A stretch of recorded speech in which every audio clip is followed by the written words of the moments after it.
The Odyssey functions as an encrypted map and a survival guide for the Bronze Age Mediterranean.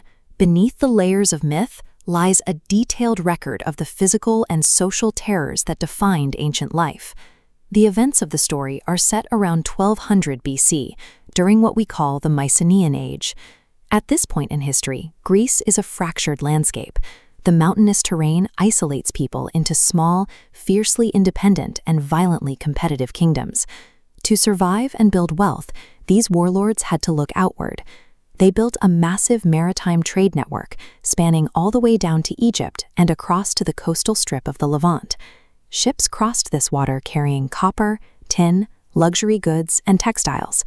Sailing during the Late Bronze Age meant stepping into the void. These crews navigated without compasses, without reliable maps, and completely outside the protection of any unified law. Once a ship slipped over the horizon, they were sailing blind into a world of violent storms, sudden deep-water reefs, and hostile locals. Homer's epic taps directly into that dread. The bizarre creatures and curses Odysseus encounters are exaggerated reflections of the very real, very physical threats that ancient merchants and raiders faced every single time they left the shore. We can see this grounding in reality right from the start. These are the excavated stone foundations of Troy in northwest Turkey. The myth begins here, anchored to a very real city that was actually destroyed by a devastating war. When the Greek factions finally pack up their ships to head home, the Mediterranean weather immediately turns on them. To an ancient sailor, a sudden, inexplicable gale that blew you hundreds of miles off course was the direct, targeted wrath of a sea god like Poseidon. Eventually, the exhausted crew reaches the floating island of Aeolus, the ruler of the winds. Ancient and modern scholars link this directly to the real Aeolian islands, like Stromboli. For centuries, locals here successfully predicted incoming weather patterns by reading the shape and direction of the smoke rising from the volcanic peaks. Further along, Odysseus faces one of the most famous maritime choke points in literature. He is forced to carefully thread his ship between Charybdis, a massive whirlpool that violently sucks down entire vessels, and Scylla, a six-headed monster waiting in a cave above to snatch sailors from the deck. This is the Strait of Messina. It is a tight, treacherous geographical pinch point sitting directly between mainland Italy and the island of Sicily. The myth maps perfectly onto the map. These beasts served as generations of passed-down navigational warnings. If you steer too far from the rocky cliffs, the unpredictable currents will sink you. If you hug the cliffs too closely to avoid the whirlpools, your ship will be shattered against the stone. Surviving the physical environment was only half the battle. Bronze Age merchants operated with zero money and absolutely no public infrastructure. There are no hotels or coastal taverns to buy a safe bed for the night. Instead, the entire regional economy ran on a strict cultural code known as xenia.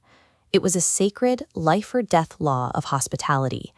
When travelers washed up on a strange shore, locals were obligated to offer food and shelter, trusting that they would receive the exact same treatment when they traveled. The Cyclops embodies the total breakdown of this system. He ignores the sacred law of the Mediterranean, trapping his guests in a cave and consuming them as if they were prey rather than visitors. The sorceress Circe weaponizes the hearth itself.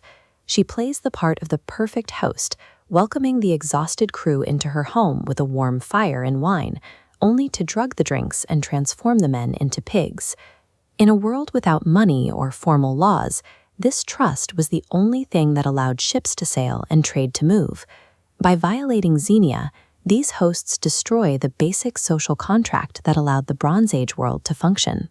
While Odysseus is often celebrated as the ultimate classical hero, the epic frequently presents him as a toxic liability. His unchecked ambition and ego repeatedly place his crew in mortal danger. After narrowly escaping the Cyclops by using trickery and a fake name, Odysseus literally cannot help himself. As they row away to safety, his pride takes over.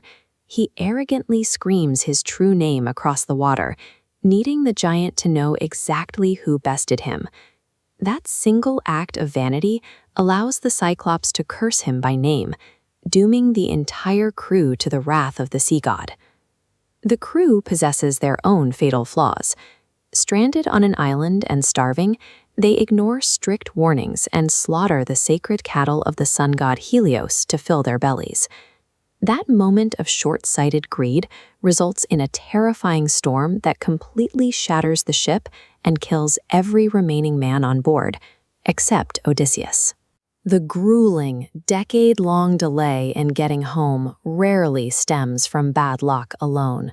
The epic serves as a stark warning about how easily a leader's arrogance and a crew's lack of discipline will sabotage their own survival. It takes 20 years, but Odysseus eventually washes up on the shores of Ithaca. He is alone, his fleet is entirely gone, and he is forced to infiltrate his own home disguised as an old beggar. What he finds there justifies the bloody climax of the story. A mob of local noblemen have invaded his palace. They are drinking his wine, slaughtering his livestock, and harassing his wife. They are actively violating Xenia, consuming his estate from the inside out. Odysseus responds by violently reinstating the laws of his household. He strings his bow and slaughters every suitor, physically enforcing the sacred customs of his kingdom that the invaders had spent years ignoring.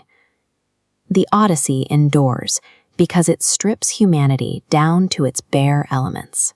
It captures the sheer terror of sailing into the unknown, the devastating consequences of human ego, and the universal, desperate drive to finally make it home.